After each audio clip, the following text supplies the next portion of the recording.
कारण काय सांगा? वनपरी आली आली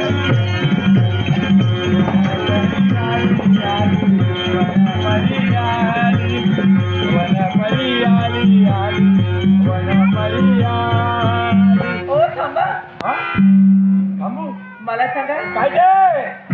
हे चोरून चोरून ऐकलात ना? चोरून चोरूनच पाहिलं. चोरटे कुठले? ए! पण मला सांग, काय सांगू? या वनपरीला नाव तरी काय? माझं नाव भानुमती. भानुमती आवडलं. हा, काय आवडलं? तुझं नाव वाटत नाही तुमच्या स्वरावरून. वाटत नाही? भानुमती आवडलं ना? आता पडलं. अगदी नावाप्रमाणेच तू सुंदर आहे. अगं तुझं वर्णन करायला शब्द देखील पूर्ण पडतील. काय?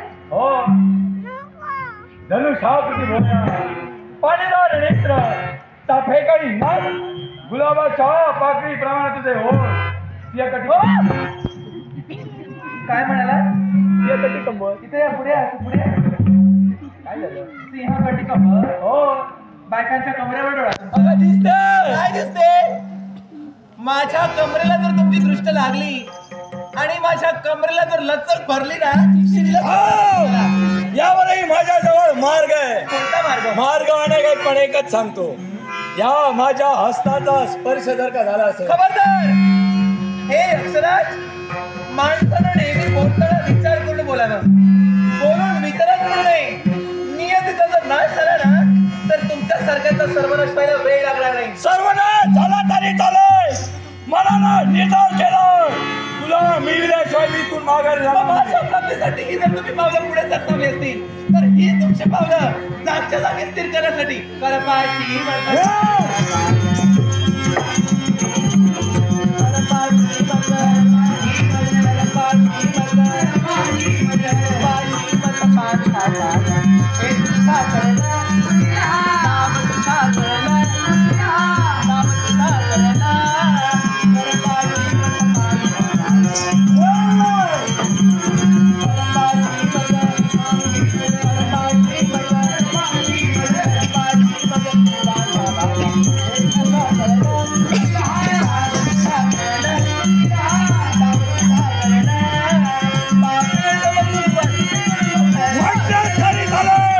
त्याची मला परवा नाही.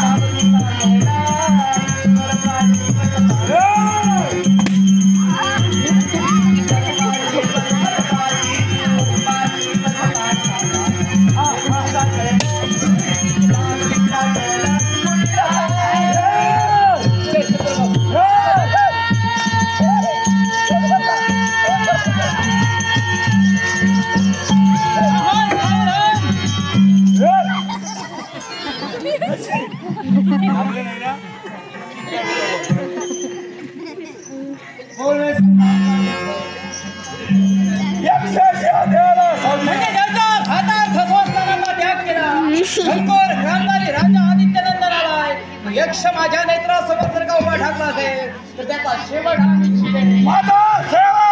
हे तुझं स्वप्न, हे तुझं स्वप्न कधी परिपूर्ण होईल? स्वप्न स्वतःच्या मुलांच्या आत्महत्या केलं ते पूर्णत्वास नेल्या वाचून माघार होईच नाही. माझा काळ बनव.